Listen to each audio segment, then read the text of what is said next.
우리 친구들 안녕하세요. 우리 오늘은 선생님이랑 같이 사도행전 2장을 읽어보도록 해요. 오순절이 되어 제자들이 한 곳에 모두 모였습니다. 그때 갑자기 하늘에서 세찬 바람 소리 같은 것이 나더니 사람들이 앉아있던 집안을 가득 채웠습니다. 그리고 혀처럼 생긴 불꽃이 사람들 눈앞에 나타났습니다. 그 불꽃은 여러 갈래로 갈라져 그곳에 모인 한 사람 한 사람 위에 머물렀습니다. 사람들은 다 성령으로 충만해졌습니다.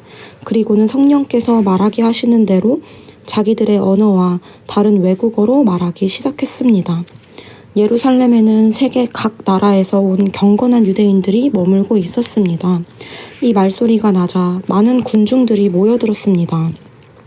그들은 믿는 사람들이 자기네 나라 말로 말하는 것을 듣고는 모두 놀랐습니다.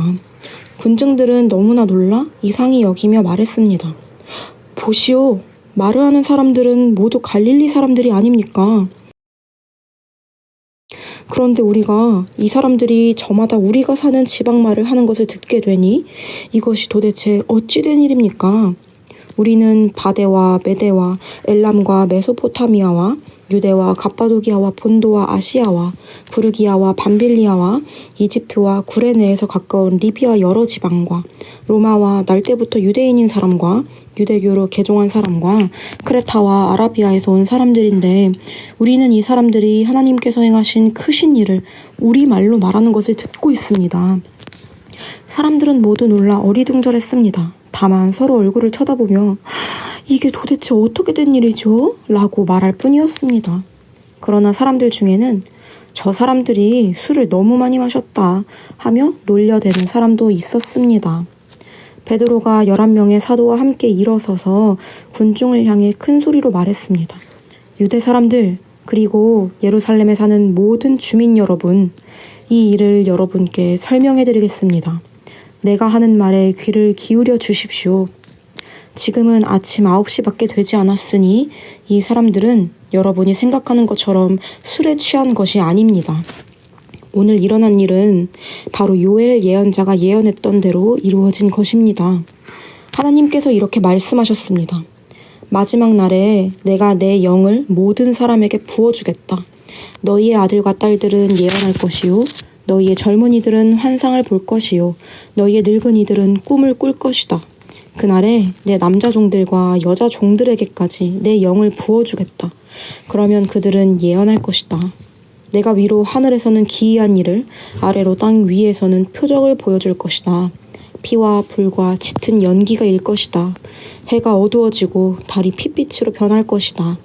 이 일이 일어난 후에 크고 영광스러운 주님의 날이 올 것이다.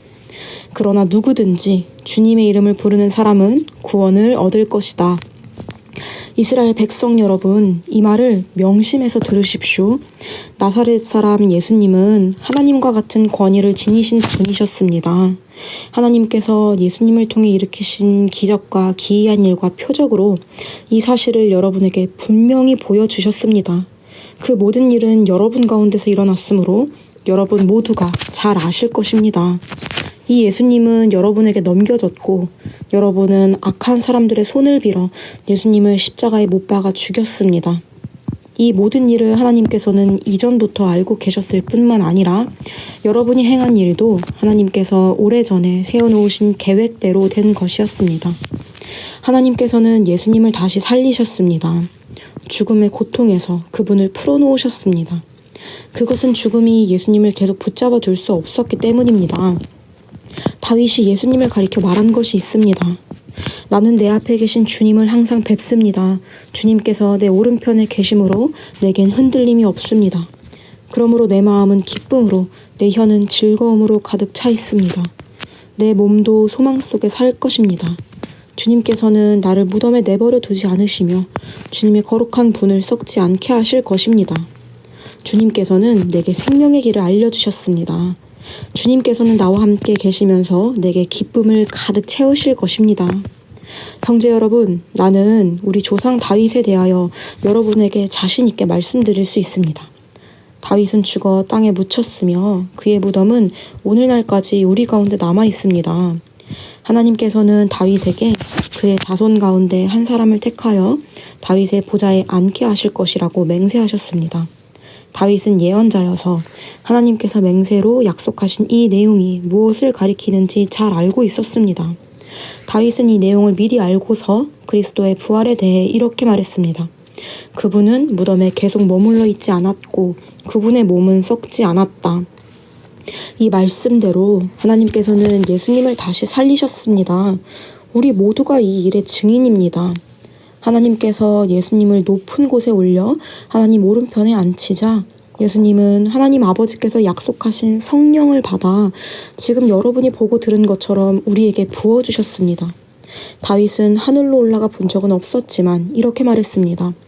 하나님께서 내 주님께 말씀하시기를 내 오른편에 앉아 있어라.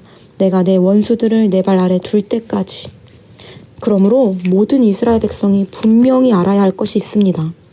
여러분이 십자가에 못 박은 이 예수님을 하나님께서는 주와 그리스도가 되게 하셨다는 사실입니다.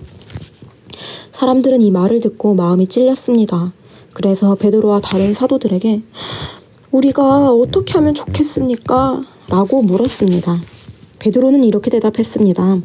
회개하고 여러분은 각각 예수 그리스도의 이름으로 세례를 받으십시오. 그러면 여러분의 죄는 용서받을 것이며 성령을 선물로 받게 될 것입니다. 이것은 여러분과 여러분의 자녀뿐만 아니라 먼 곳에 떨어져 사는 사람들, 즉 주 우리 하나님께서 부르시는 사람들에게 주시는 약속입니다. 베드로는 이 밖에도 다른 여러 말로 그들에게 호소하고 이 악한 세대에서 구원을 받으라고 권하였습니다. 베드로의 설교를 받아들인 사람들은 세례를 받았습니다. 그날 믿은 사람의 수는 3,000명이나 되었습니다. 사람들은 사도들의 가르침을 받으며 서로 교제하고 빵을 나누어 먹고 기도하는 일에 힘썼습니다. 사도들을 통해 많은 기적과 표적이 나타났습니다. 그러자 모든 사람들에게 두려운 마음이 생겼습니다. 믿는 사람들은 다 함께 모여 모든 물건을 공동으로 사용하며 살아갔습니다. 그들은 재산과 모든 소유를 팔아서 필요한 사람들에게 나누어 주었습니다. 그들은 날마다 한 마음으로 성전들에 모였습니다. 그리고 집집마다 돌아가며 함께 모여 기쁘고 순수한 마음으로 식사를 같이 하였습니다. 그들은 하나님을 찬양하였으며 모든 사람에게서 칭찬을 받았습니다. 주님께서는 구원받는 사람을 날마다 늘어나게 하셨습니다. 아멘. 우리 친구들 같이 짧게 기도할게요. 우리 두 손 모으고 두 눈 꼭 감고 같이 기도드려요. 사랑하는 하나님 아버지, 우리를 구원해 주시고 우리에게 성령님을 주셔서 너무 감사합니다. 우리 마음 가운데 계신 성령님을 따라 오늘 하루를 살아갈 수 있게 해주세요.